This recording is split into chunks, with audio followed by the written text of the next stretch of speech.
Assalamualaikum warahmatullahi wabarakatuh. Jadi karena ini habis subuh, biasanya subuh di Malino itu kan kultum kan, kuliah 7 menit. Ya udah kakak kuliah 2 menit lah. Jadi kuldum. Ya ini gambar Al-Quran. Al-Quran ini adalah wahyu yang diturunkan Allah kepada Nabi Muhammad SAW untuk menjadi pedoman umat muslim, umat manusia selama ada di dunia. Nah, Al-Quran itu sendiri terdiri dari 30 juz, 114 surah, 6.236 ayat, dan seterusnya. Dan ajaibnya, dengan jumlah surah dan ayat yang begitu banyak, banyak banget orang yang hafal Al-Quran ini. Bahkan titik komanya juga dihafal. Nggak ada salahnya sedikit pun. Banyak banget. Ribuan orang hafal Quran. Bahkan kalian juga mungkin hafal kali ya. Al-Fatihah ya bahas pastilah. Kalian sholat kan baca Al-Fatihah. Itu udah di luar kepala banget kan. Iya, luar kepala. Kenapa? Karena tiap hari ngelakuinnya. Ngebaca. Salam sholat 5 waktu. Kalian harus baca ya. Satu ayat satu hari. Paling minimal itu dah. Jangan lupa baca Al-Quran. Ya. Dan di Al-Quran itu surah-surahnya juga punya manfaat. Nih, bisa kalian baca sendiri nih. 10 kakak nggak usah baca lagi ya. Kalian baca aja dulu. Dalam hati. Tuh, jadi poin yang kakak mau sampaikan di sini bahwa Al-Quran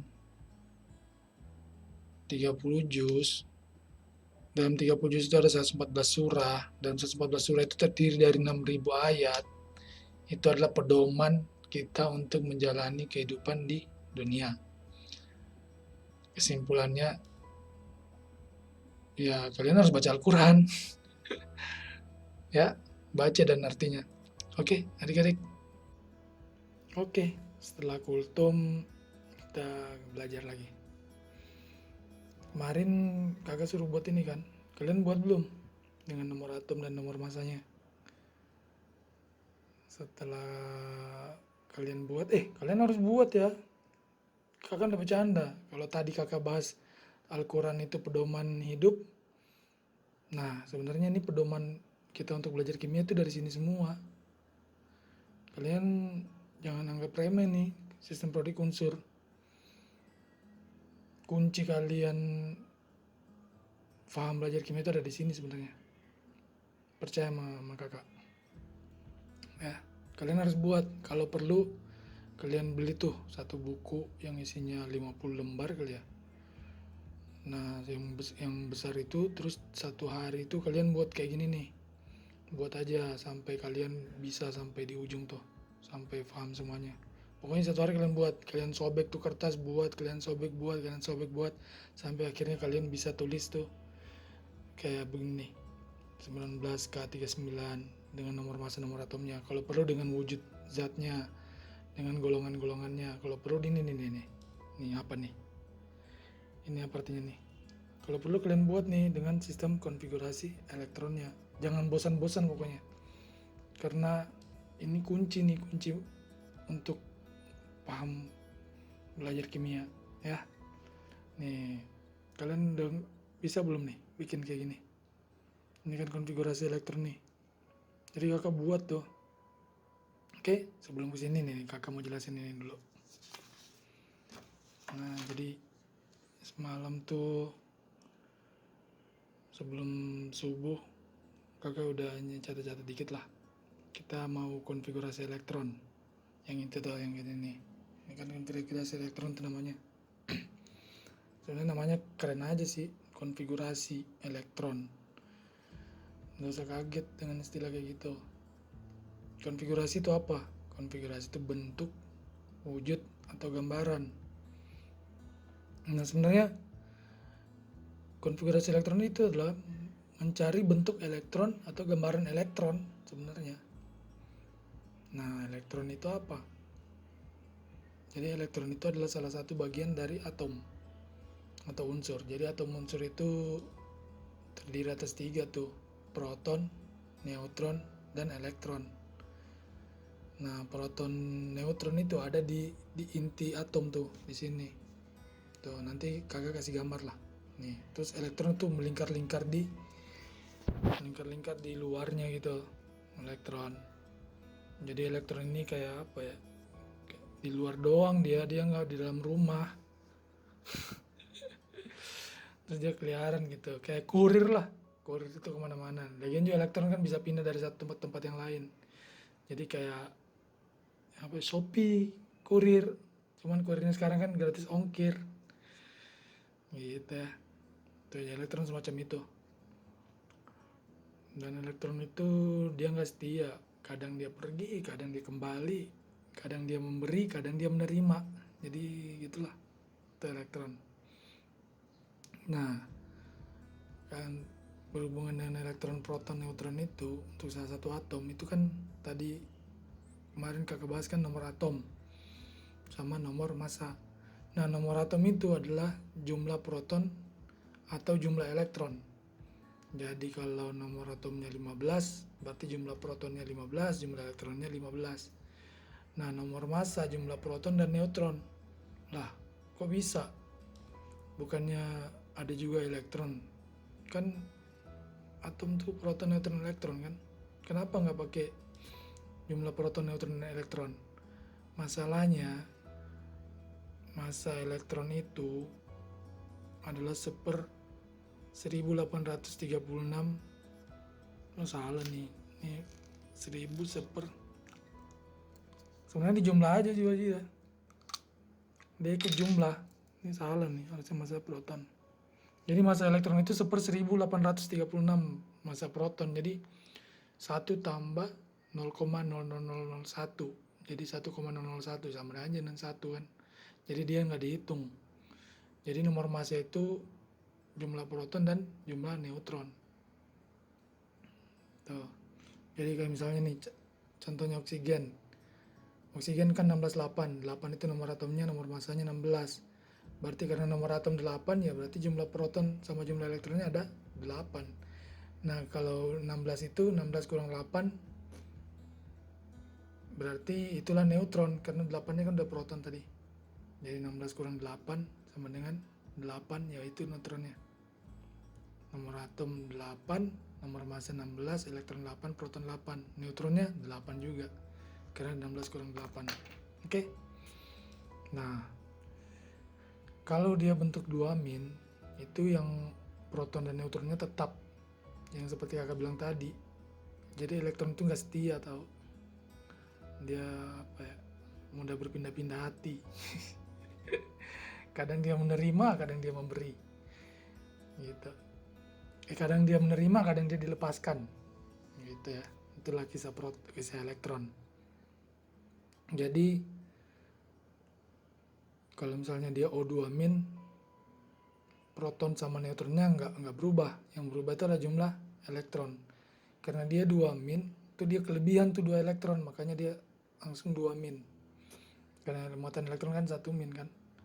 Jadi protonnya tetap, neutronnya tetap, elektronnya 8 tambah 2 jadi 10 elektron. Nah, kalau di kasus natrium ini Na+2311, itu natrium yang melepaskan elektron. Jadi nomor atomnya 11, protonnya 11, neutronnya 12, elektronnya 11, jadi dikurangin 1 karena dia lepas. Karena lepasnya elektron maka jumlah proton lebih banyak kan. Makanya muatannya jadi positif. Jadi 10. Paham kan? Paham lah. Ini kan hanya masalah tambah kurang. Hanya dilihat yang mana lebih banyak, plusnya apa negatifnya. Yang jelas yang pergi itu adalah elektron, proton sama neutronnya tetap. Oke? Hanya elektron yang bisa bertambah dan berkurang jumlahnya. Itulah yang disebut konfigurasi gambaran elektron. Jadi kalau kalian tulis elektron SS itu adalah jumlah elektron, berapa elektron yang ada dalam atom itu. Ya. Nah, sekarang kita ke intinya, konfigurasi elektron. Jadi konfigurasi elektron itu sebenarnya yang gampang ini nih, Bohr sama Bury. Karena konfigurasi adalah bentuk wujud gambaran elektron yang mengelilingi inti. Jadi sekali lagi ya, kita hanya lihat elektronnya. Sebenarnya elektron itu kan dia di kulit elektron kan, proton sama neutronnya kan dia di inti. Jadi elektronnya itu yang di kulit-kulit itu. Nah, kulit pertama yang dekat dengan proton, neutron yang dekat dengan inti. Terus kulit kedua yang agak jauh. Kulit yang elektron paling terluar itu disebut elektron valensi. Jadi elektron yang paling luar itu yang agak rentan untuk dilepaskan dan bisa juga. Jadi di elektron yang terluar itu ya kesannya nggak kuat lah, kayak itu LDR gitu. Jadi dia gampang pergi ya. Jadi misalnya, jadi ada rumusnya tuh yang 2n kuadrat. N itu adalah kulitnya. Jadi kalau kulit pertama 1 ya 2 kali 1 kuadrat. Kalau kulit kedua ya 2 kali 2 kuadrat. Kulit 3 ya 3 kuadrat, 2 18, 32. Langsung aja contohnya, ini kan gampang kan. Jadi kalian tinggal, misalnya kalsium tuh nomor atomnya 20. Berarti cara buat konfigurasi elektronnya itu 2882. Kenapa nggak 2818? Karena udah sampai. Jadi 28 dulu ya, isi 8 dulu. Karena kan harus 8 dulu, penuh dulu. Baru kemudian 2. Nah, 2-nya itu disebut golongan 2A. Atau ini 2818. Kenapa nggak yang 32? Karena 18 tambah 8, 18 tambah 8 ini 18 tambah 8, 6, 26, 28. Jadi nggak nyampe. Jadi tulis saya 18, kemudian 8, kemudian 2. Ya kalau dia nggak sampai. Maksudnya kan 28, 18, 32. Cuman kan 18 tambah 8 tambah 2 itu cuma 28. Jadi 18 dulu, baru kemudian 8, kemudian 2. Terus sebenarnya yang cara itu udah mudah sih. Ya cuma namanya kimia, pengen diribet-ribetin aja lagi. Jadilah ditemukan konfigurasi elektron dengan teori mekanika kuantum. Nggak usah kaget dengan nama-nama kayak gitu, mekanika kuantum apa semua. Intinya tadi kan pakai kulit tuh, kulit KLMN. Oh iya lupa, biasanya tulisnya dengan KLMNO. Nah biasanya gitu tuh, kulit pertama disebut KL, kulit kedua M, kulit ketiga. Nah dia pengen ribet-ribetin lagi, jadi K itu punya subkulit namanya di teori mekanika kuantum ini. Subkulitnya itu berupa orbital. Orbital itu adalah daerah dengan kemungkinan menemukan elektron, peluang menemukan elektron lebih banyak. Oke. Jadi ada lagi subkulitnya. Jadi K itu dipecah lagi jadi S, P, D, yang gitu-gitulah. Oke. Gitu. Diperumit lagi sebenarnya. Padahal dia perumit juga, tetap aja gampang. Ya gak? Gampang nggak? Gampang lah, masa enggak? Jadi nih, kulit, subkulit, dan kuantum. Isinya paralel tuh. Jadi udah ada tadi kulit, pakai teori Bohr tuh, Buri. Nah sekarang ada lagi subkulit. Subkulit itu dipecah lagi, jadi ada orbital-orbitalnya. Kemudian kalau kita isi elektron itu pakai paralel. Nah inilah yang biasa tuh disebut prinsip Aufbau. Jadi kalau kalian masuk ke Malino itu kan ada syaratnya kan. Kalian harus tes dulu, harus ini dulu, harus ngalahin itu karena kuotanya cuma terbatas. Terus kalau udah masuk nggak boleh ini, ada aturannya, pergi makan jam berapa gitu. Jadi atur makan siang kamu, belajarnya juga udah ini. Pokoknya kalian tinggal ikut. Nah sama kita isi elektron juga gitu. Jadi ada prinsipnya, prinsip Aufbau itu isi elektron mulai dari subkulit yang paling rendah. Sama aja kayak ini tadi yang K elemen itu. Jadi kalian isi dari kulit pertama dulu kan. Kemudian energinya orbital paling rendah. Tuh. Jadi orbital S sama dengan 1 orbital, isinya 2 elektron. Terus kemudian P 3 orbital, 6 elektron. Kemudian orbital D 5 orbital, 10 elektron. F 7 orbital, 14 elektron. Kalian tinggal baca aja sih. Kakaknya garis-garis besarnya aja ya. Itu prinsip Aufbau tuh. Kemudian ada larangan Pauli tuh, nggak boleh. Elektron itu tidak boleh memiliki 4 bilangan kuantum yang sama. Nanti bilangan kuantumnya kalian belajar sendiri, magnetik, apa semua itu ya. Jelas tidak boleh ada yang sama. Biar antara elektron satu dan elektron yang lain tuh nggak kembar gitu. ya kan? Kemudian ada aturan Han, isi elektron di orbital mulai paralel dulu, yang maksudnya atas dulu, dari kiri ke kanan. Setelah semuanya udah penuh baru kemudian yang ke bawah, arah ke bawah. Oke, gitu ya. Sebenarnya gampang sih, tapi di sini saya belum jelasin yang itu karena target saya yang ini nih. Nah, targetnya sehingga bisa bikin ini nih, yang konfigurasi elektron ini. Dan ini makanya gue bilang itu pedoman banget nih. Setelah kalian buat sistem periodik unsur, nah kalian buat ini nih konfigurasi elektronnya lagi ya. Kalian buat ya. Nah, bagi kalian yang mau nanya, tulis aja di kolom komentar. Jangan takut-takut sama kakak pasti bantu. Lagian juga ada Katri dan mentor-mentor lainnya ya. Kalian tulis aja di kolom komentar. Untuk saat-saat ini mungkin videonya masih materi-materi dulu sampai kalian benar-benar paham. Oke?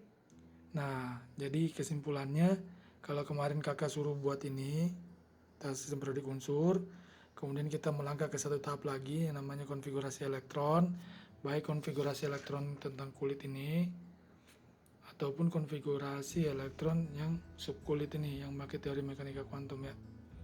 Pokoknya nggak usah kaget sama nama-nama mekanika kuantum lah, apalah, intinya mah siasatinnya aja caranya ya.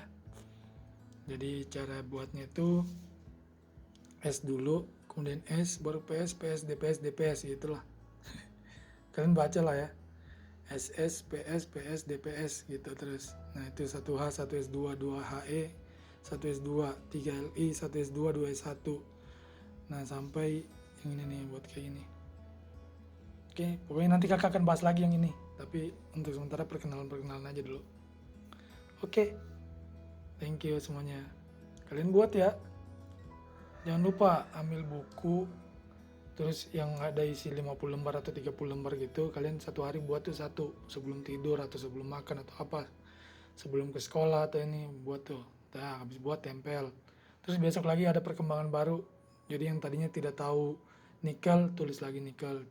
Tembaga, perak gitu kan, tulis sampai kalian bisa buat sepenuhnya, kalau perlu dengan wujudnya, wujud zatnya, dengan apa reaksi-reaksinya gitu ya. Dan itu harus bertahap, sama kalian baca Al-Quran kan. Saya baca Al-Quran ya menghafal. Oke, jadi pesannya 2. 1, baca Al-Quran. 2, buat sistem periodik unsur ini, kemudian dan konfigurasi elektron-elektron ini, semua yang ada unsur yang ada di SPU itu. Oke ya. Assalamualaikum warahmatullahi wabarakatuh.